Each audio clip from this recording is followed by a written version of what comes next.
Hi there, folks. In today's episode, I'm going to do something that most of the purists are going to be irked by, but I'm going to do it anyway because I like to use my antique car for all kinds of other stuff. So we're going to install a trailer hitch on an S-Class 420 SEI. Where I got it from? Glad you asked. I couldn't believe it, but U-Haul still makes them. They still have some interesting warnings about the car being old and you shouldn't really tow an awful lot. Got it. The machine, that thing needs to be structurally sound, and the only fly in the ointment that I can see so far is that the bumper is going to be rigid mounted after we are done with this, but I jeopardize that if I get a trailer hitch that I can move stuff around with. So without further ado, let's get into the nitty-gritty of installing it. It will remove stuff in the trunk to the extent possible. Here's pretty much exactly where that thing is going to mount. I'm going to go down below, center the hitch, and then start drilling holes. Here are the instructions for it. Here you have the hitch number, all the necessary information. What's in the kit is the hitch, the lock nuts, carriage bolts, and yeah, I mean, it is very straightforward. Doesn't really take more than half an hour total. It's actually going to take just as much trying to get the wiring harness installed, which I got from, there you go, comes also in the kit. And we're going to install that in a moment too. Alright, here's the ball hitch. Deployed the helper, meaning the car jack, this is where it goes. This is where the front support will go right here. I measured from the distance from here to the one side, and it needs to be identical to the other side. Once I have that, which I'm almost there, I make sure this is perfectly parallel to the drive line and perpendicular to the back of the vehicle, and then I can start drilling holes up in there, up in here, and we'll give that a go. In order for this to work, you're gonna have to drill a hole there, drill a hole there. I'm not quite sure if you can even see all the way back down in there. Probably too dark. Yep, and it won't focus, of course. Anyway, and then you use this wire. This looks like, because I uncoiled it, but it looks like a spring that attaches to the carriage bolt and the metal piece that goes inside the frame, and use this to fish the bolt through there because you can't get there. That's really the trickiest part of this endeavor here. So yeah, and I know the holes don't look good, but short of buying a hole saw, and but it's so. Here's what that looks like. Aluminum, the aluminum bumper, and those are the carriage bolts. Get torqued up, and it really does look kind of very unobtrusive, and once the hitch is off, you will barely notice it, which I like, because I don't want too much to peek out from under the car. I'd like to keep it as stock as possible. All right, now the electric side.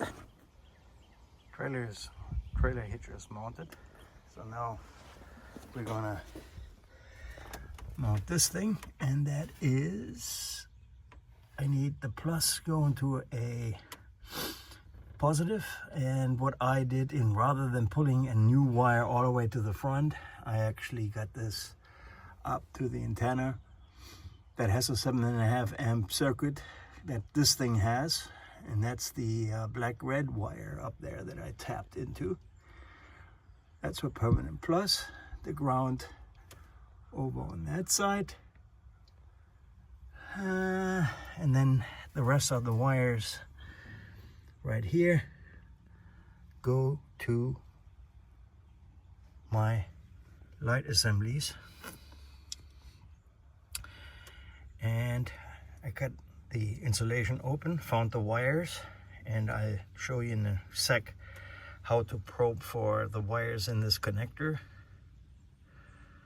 And yeah, well, and then we're going to validate that we actually did it right at the connector. All right, so on this headlight assembly, I only needed the turn signal, which is over there, and I need to figure out which one of these pins was the correct one for the turn signal. Now, because Benz has the light out indicator lamp, it has a circuitry that would allow for the darn thing to do that.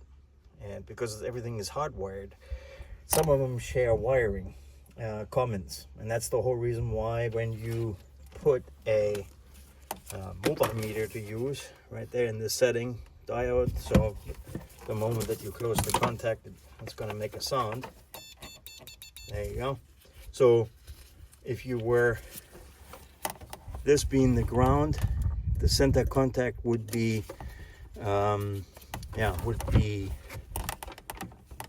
plus. All right, and watch what happens.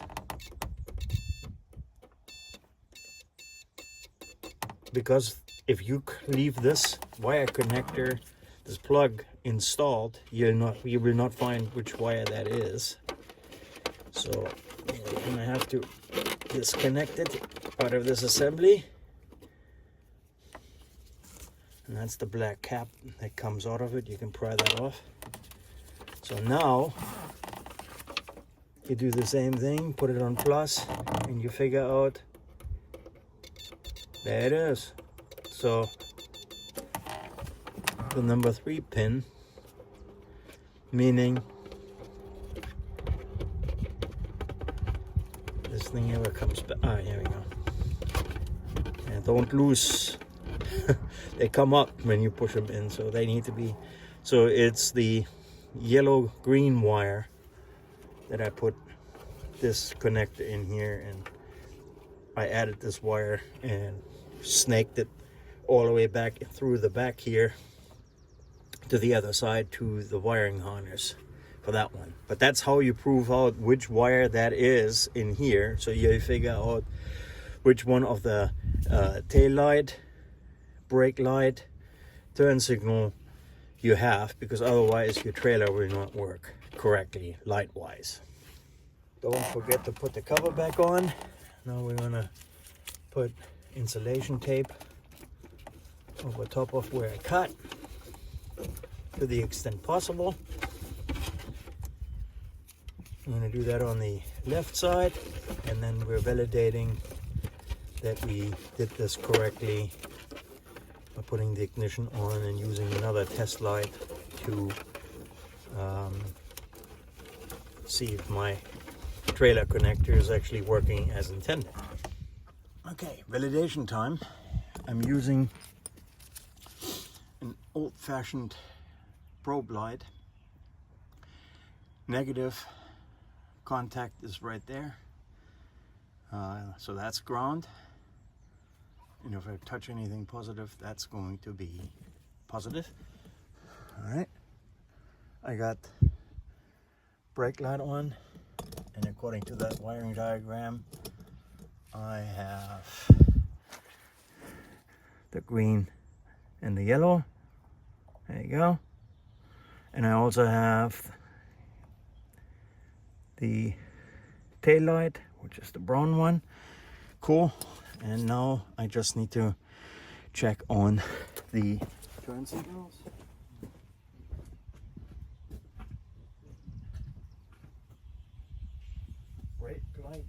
checker out, and I'm using don't laugh, I'm using that thing on the brake pedal and the back of the seat to check on the brake light, so I don't need anyone there. All right, so go inside. All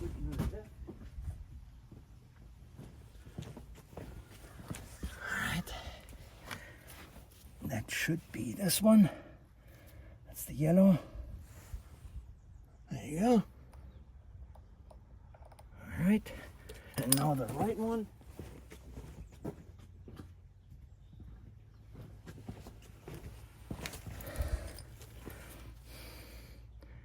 Should be the green one. There you go. All right. Yep. Validated and good to go. Crazy, huh? A trailer hitch on an almost 40-year-old car. I know. I'm that nuts. But anyhow, if you have any questions, drop me a note. Otherwise, give the channel a like. Share it with folks who might be able to benefit from all these little hands-on tricks. Hope you enjoyed it. I believe I'll put a couple of links in where I got some of the stuff from. The U-Haul link, just in case you want to order it. And like I said, they will take their sweet old time, but I'm impressed. Almost 8 weeks to the day, and boom, there it is. I got the FedEx note that the hitch was going to ship, and it's installed. So until then, take care.